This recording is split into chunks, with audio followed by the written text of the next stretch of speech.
Hey, so I got this Blue Point 3/8 impact wrench, and it's actually a rebranded Ingersoll Rand, but I bought it, it's not working. I don't really know what's going on with it. I haven't tested it yet, but one thing that I did notice is the trigger sticks. Let me show you a good one. So this is the same model number. I mean, you can see the trigger. So something's going on in there. You gotta figure out what's going on with that. And then once I do that, I'll hook it up to air and see if it runs. I might actually just open it up first and take a peek at it.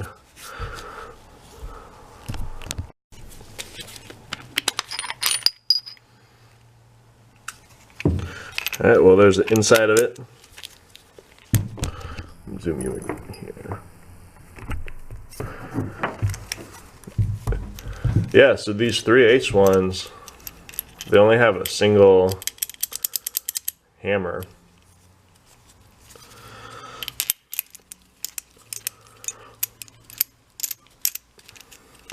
You can see the 1/2-inch ones here. Let me show you. Here's a hammer case from a 1/2-inch one.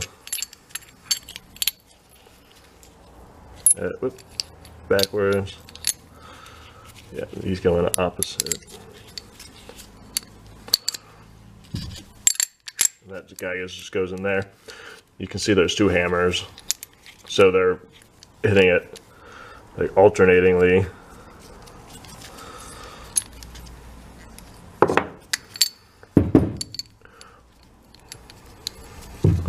See, the two hammers are the same, but they're put in like that. So they're offset 180 degrees from each other. But anyway, just want to get this guy apart a little bit. Just make sure that everything seems to be working like it's supposed to. Oh, there we go. Yeah, see, that's a problem. See how I'm spinning that? And those veins, well, it comes out if I pull it with my finger, but those veins should move freely. So the fact that they're staying in place, that means if you hooked it up to air, it wouldn't move at all. So you gotta get those veins out and clean them before you have any chance of making this work. And make sure that when we're spinning this, they're actually coming out and making contact with the inside of the cylinder.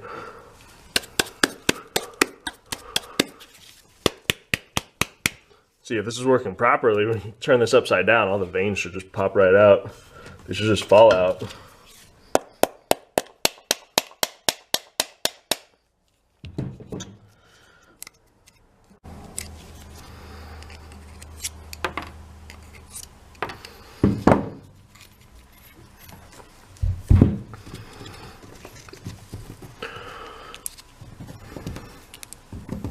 So I got my 6 veins. Spray them off with some brake cleaner.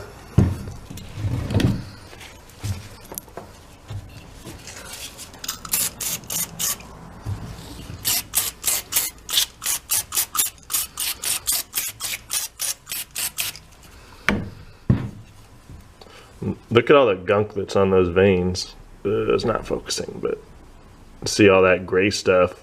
That's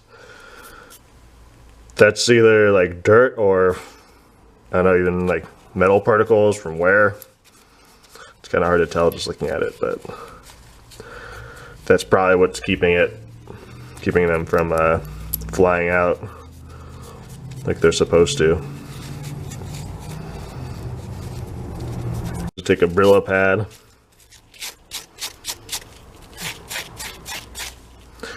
And just kind of hit the corners of the veins to take off any kind of burrs or anything that might be causing it to stick.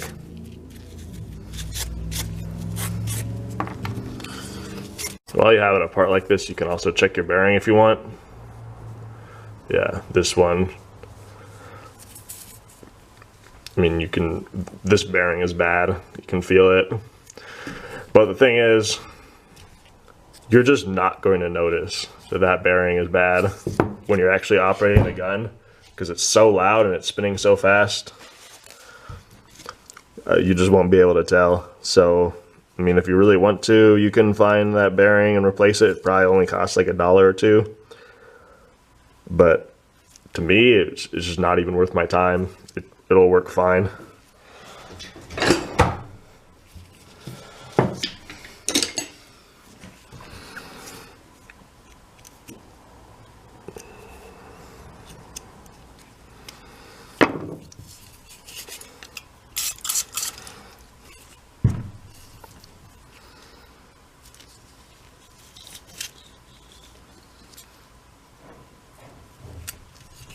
Oops.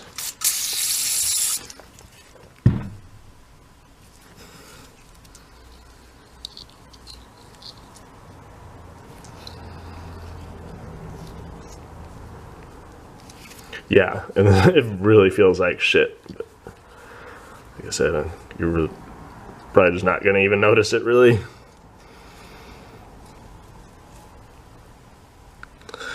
When you actually go to use it.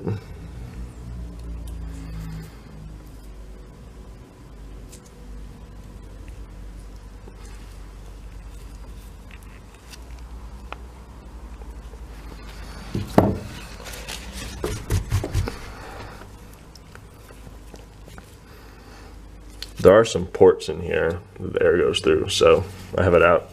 I'll just blast those up. I got brake cleaner in my eye. But you know what? The good thing about brake cleaner is I've gotten it in my eye quite a few times. And, whoops. Sorry, guys. I've got it in my eye quite a few times, and, doesn't really sting or anything. The first couple times it happened, you know, I ran to like the eye wash station or the sink or whatever and rinsed my eye out real good, but now, I mean, I just don't even bother. I did get some silicone spray in my eye the other day and that hurt. That really stung. But, you know, the brake cleaner, I don't know. Doesn't really hurt my eyeball. So I'll blast this out.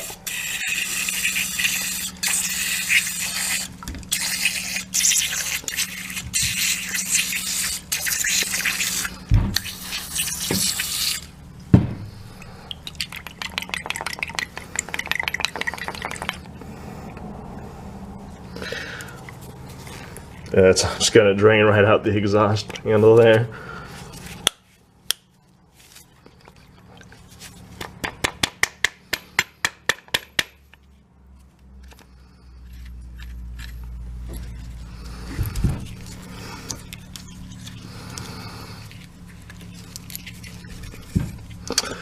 And I don't have any air tool oil.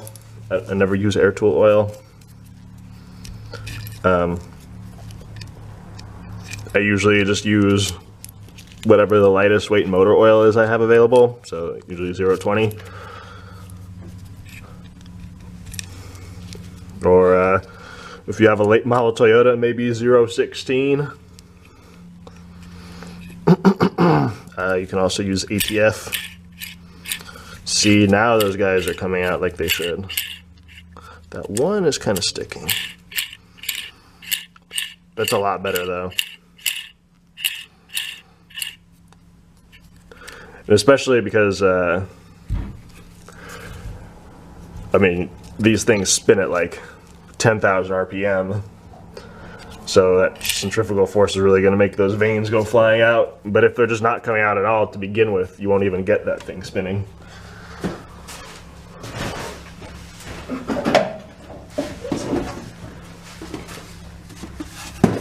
And got some ATF here, so that's what I'll use, I guess. Whoa, that was a lot.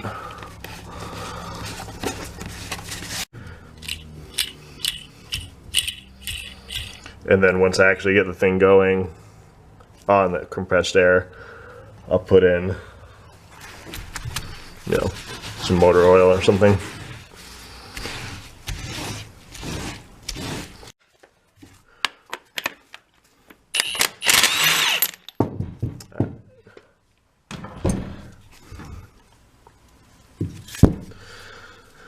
Oh yeah, so that's what I figured is, man, I don't think you can see down in there, but let me show you. You can't see it all. Well, this trigger assembly, it just goes right in like that, and there's some O-rings on it. There's supposed to be a return spring, but that spring is missing. So there's a roll pin here. You see it? Yeah, right there. And we'll just punch it out, pull out the trigger. I'll show you that.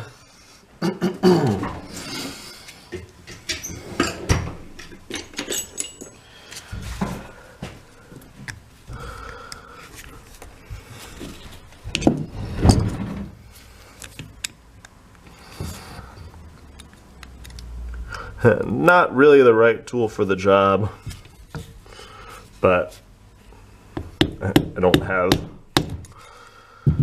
the right size pin punch. Don't really have the right size pin punch here at home.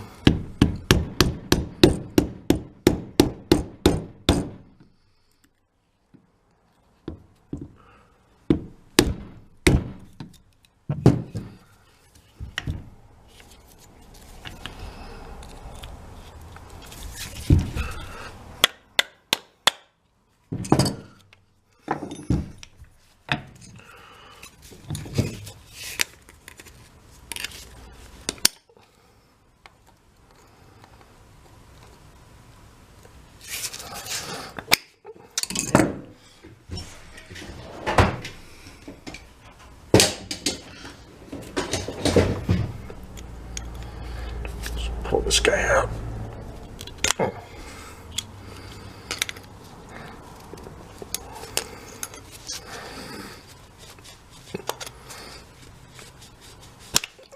Jesus.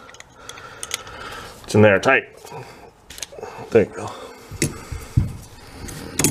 And then you'll see how this trigger comes out.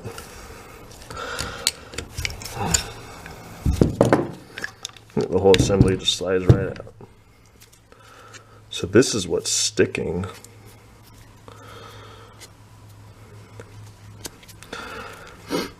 The trigger is sticking really bad, like inside of the housing. There's probably a bunch of rust in there. And there's another pin punch, roll pin actually holding the trigger in there. So we'll take that out, clean that out as much as we can. Probably get some new O-rings for it, and find another return spring. And my guess is this thing will run pretty fucking good, because these Ingersoll ran guns are pretty durable. I always buy ones that are like broken or not working. And one time I got one, the rotor was actually broken, but every other time it's either just missing parts or like it's seized up inside, and you just take it apart and clean it, and then it works good as new. Yeah, so I got that roll pin out and wiped it off with some wiped it off with a rag and sprayed it with WD-40, and now it moves in and out nice and smooth. I'm gonna replace the O-rings on it. Yeah, so there's like 1, 2, 3, and there's another one that goes on the end. And put it back together now, and it should be good.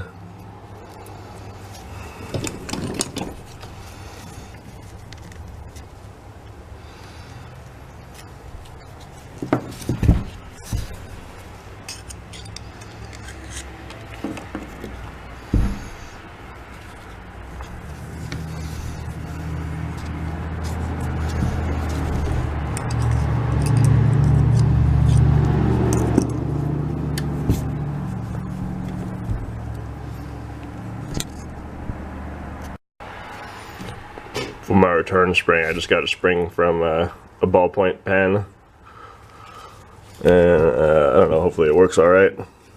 I think when you actually have it hooked up to compressed air, the air also works like a return spring. So, oh wow, okay, there we go. Yep, put this guy back in.